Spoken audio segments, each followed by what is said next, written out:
Ho, ho, ho, it's Chuck Dixon back for another edition of Whatcha Watchin, another special Christmas edition. So Merry Christmas to all. It's only a few days to go. Hope you got your Christmas shopping done. And let's get to the first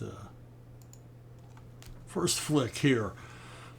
Christmas in Connecticut. In the last episode, I promised I would review my favorite Barbara Stanwyck Christmas movie, and this is it by far. Warner Brothers programmer that has become a minor classic. It's a terrific comedy, romantic comedy essentially. Barbara Stanwyck in this one, she's a newspaper or magazine columnist, she's kind of in the Martha Stewart vein. She's got a wonderful house in Connecticut on a farm, and her husband and a lovely little baby, and she's terrific at cooking and housekeeping and all those things that a good wife does. Unfortunately for her reading public, it's all a lie. She lives in a studio apartment in Manhattan, and she just cranks out these articles about the homey life. They're pure fiction, but they're extraordinarily popular with the magazine. So popular, in fact, that her publisher, played by Sidney Greenstreet, decides that he would like nothing better than to spend a good old-fashioned Christmas at home with her and her husband, who doesn't exist, and her baby, who doesn't exist. And so what you have from this point on is a terrific farce involving Barbara Stanwyck trying to put together a Christmas at the last minute. She has to agree to marry a guy who has a farm. He's been chasing after her for years. He happens to have a farm in Connecticut, doesn't have a baby. They're going to figure that one out as they go along. Complicating matters, this was produced during World War II, is a visitor to the house. It's a handsome Navy vet who won a contest. And he gets to show up at the house too, and there's lots of mistaken identity and running around and hiding in closets and climbing out windows and all the rest of it. But it's an effective, funny, seamlessly produced piece of escapist entertainment, and I highly recommend it. I do not recommend the remake, believe it or not, directed by Arnold Schwarzenegger. It was made for TBS in the 90s. That's a train wreck. Stay away from that one. You want to see the original with Barbara Stanwyck, Sidney Greenstreet, and a raft of wonderful Warner Brother contract players. Just, this is good stuff. It's a perfect Christmas movie. An imperfect Christmas movie is 1941. I say imperfect because it's a mess. It's another train wreck. But I love this movie. This is one of those movies that I feel like it was made just for me. It's written by John Milius, one of my favorite directors, Bob Gale, one of my favorite screenwriters, and also Robert Zemeckis. And what it's about, if you've never seen it, it's based on the true event in 1941, shortly after the attack on Pearl Harbor. There was what they called a war scare, a panic in Southern California.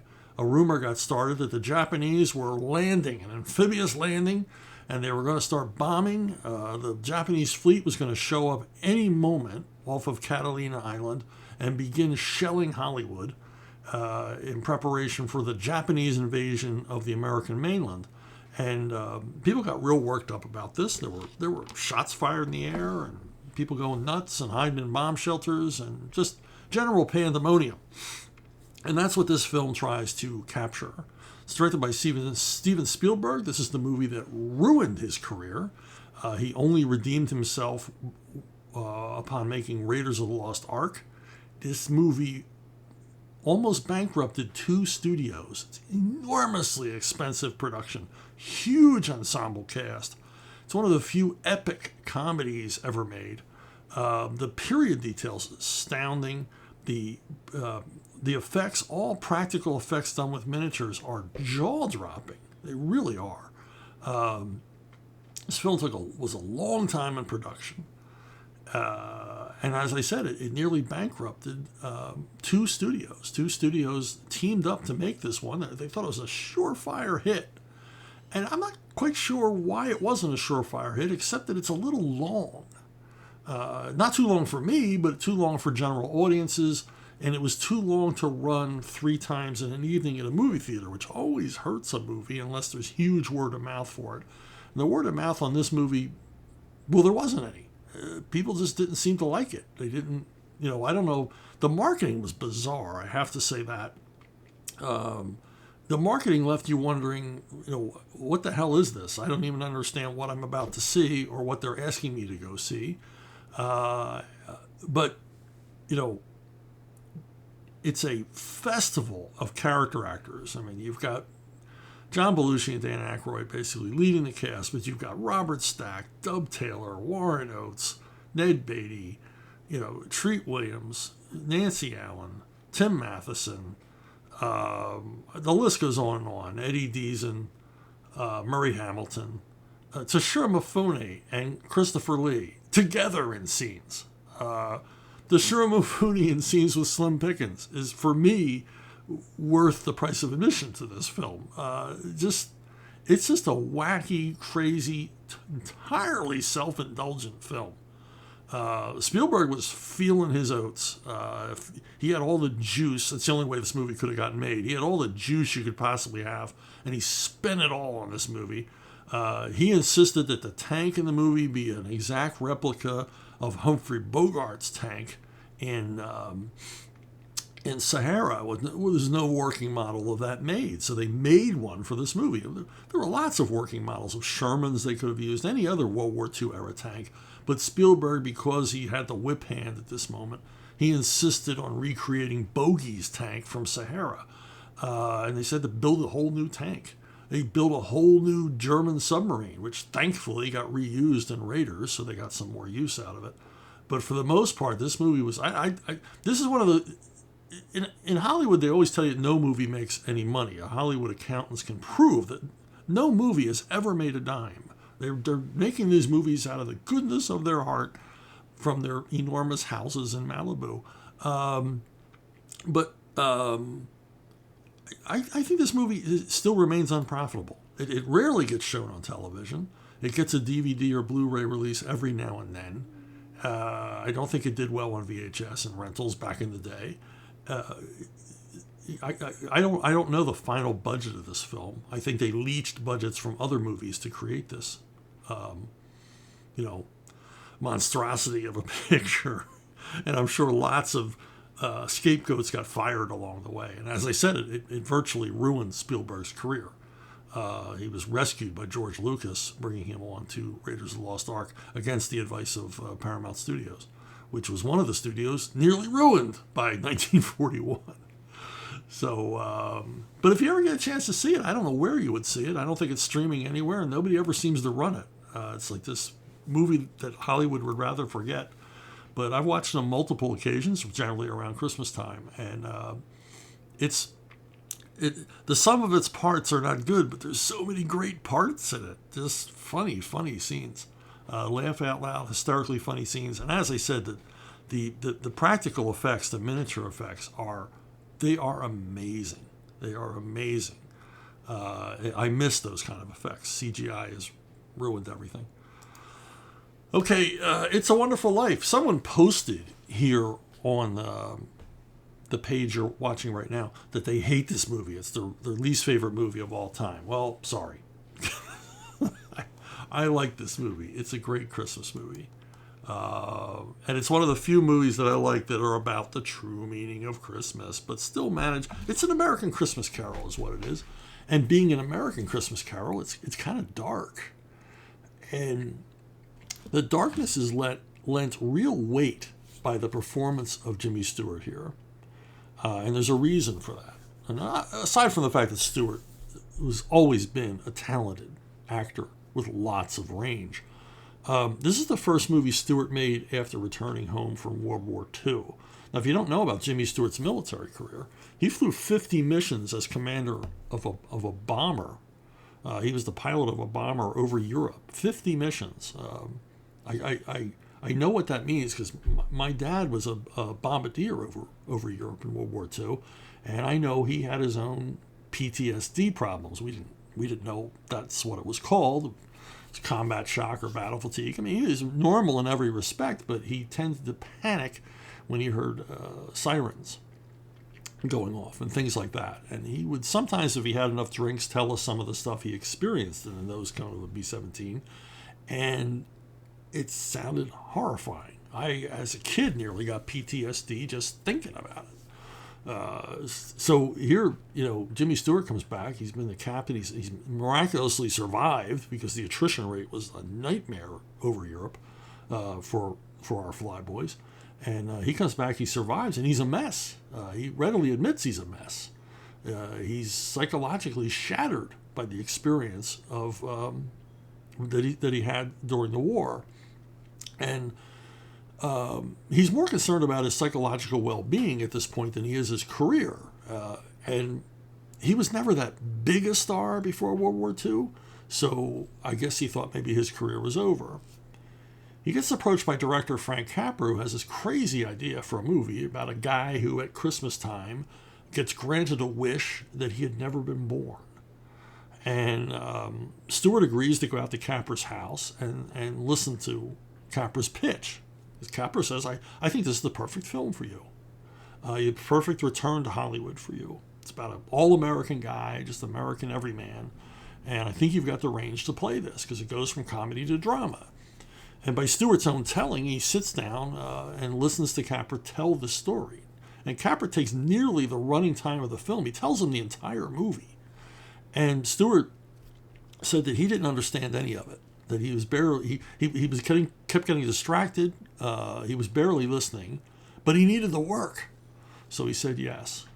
And the result is marvelous. It's an amazing film. It's a film that was not popular when it came out, much like 1941, but gained in popularity when it fell into public domain. And nearly every television station in America could run it for free. So it got a lot of airtime all over the country on multiple stations and gained this following. Because it's a funny film, it's a touching film. Yes, it gets sentimental, and I usually don't like sentiment in my Christmas movies, but this one earns it. This one really earns it because you get so involved with the life of George Bailey.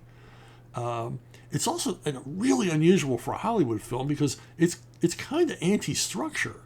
It's structured very strangely because part of it takes place in a parallel universe. And then we return out of that parallel universe back into reality. So it's almost like two stories running simultaneously. But it's marvelously made with all the wonderful Capra touches you would want in a film. And thankfully, it's been rescued from public domain and been restored to its pristine condition. And definitely worth seeing. If you've already seen it, you know what I'm talking about, unless you're one of those people that hate it. But it really is. It's an American epic. It's a terrific comedy. It's a terrific tragedy. It's parts of it are even a terrific noir film. It's the whole basket, and somehow it works. Unlike 1941, this movie works. It is a crazy idea, and Capra pulls it off. And it's hard to imagine he could have pulled it off with anybody else in the world other than Jimmy Stewart in the lead. So, okay, this movie, it's not really a Christmas movie at all, but it takes place over Christmas. And at Christmas, kids and all that stuff, just a fun animated romp is what's always called for over the holidays. Hugh Jackman does the voice. This is an Aardman production. It's their first computer-generated production. They usually work in clay. But this one, they went full CGI. And it's a fun story. As I said, it takes place over Christmas. And Hugh Jackman does the voice of a character who is he's a rat. He's a pet rat. And he lives in a nice section of London. And his family goes away for the holidays, leaving him alone. And he lives the life of a playboy bachelor at his house. He's got free run of the house and free run of, obviously, Ken's clothing and things like that. And there's a real leap to strain your disbelief in this movie, but it's okay because it gets up and rolling, and you don't even think about it after a while. That why are these rats wearing clothes, and the rest of it. But ultimately, his adventures begin when he literally gets flushed down the toilet, ends up in the sewers, into this whole London underworld of crime and, and intrigue and everything else, and he immediately gets himself in trouble. I don't want to describe it any further. It's Aardman at its best as far as plotting, story, characterization, and of course animation. And it's endearing. It's really funny. Kids love it. It's a giggle fest for kids, especially when the singing slugs show up, and it's marvelously realized. Aardman stuff is just such a treat to look at. They're gags with miniaturized things, things scaled to rat size, the environs of the city that they visit. There's some terrific chases in this movie. It's a lot of fun. It's just a lot of fun. It's a great holiday treat. And if you have kids, or even if you don't, I watch this stuff on my own. My kids don't want to watch this movie anymore. They loved it in the day, but I want to watch it every Christmas, and I'm usually the only one. So, hey, if you got a suggestion or you want to tell me how much you really hate It's a Wonderful Life, get a hold of me at brunobookstore@gmail.com, brunobookstore@gmail.com. And some people have asked, can you remind us of the movies you just reviewed? Yeah, you want to look for Christmas in Connecticut, 1941, It's a Wonderful Life, and Flushed Away. And if you're thinking about it, if you're in the holiday spirit, the giving spirit, could you go over to Patreon, look up Arkhaven Comics, and contribute to the Chuck Dixon Slush Fund, and help me pay my artists for all the work that we're doing on ArkTunes. And I'll make sure you get something really, really nice in your stocking. Hey, Merry Christmas to everybody. Have a happy holiday, whatever holiday it is that you celebrate. And I'll see you down the road.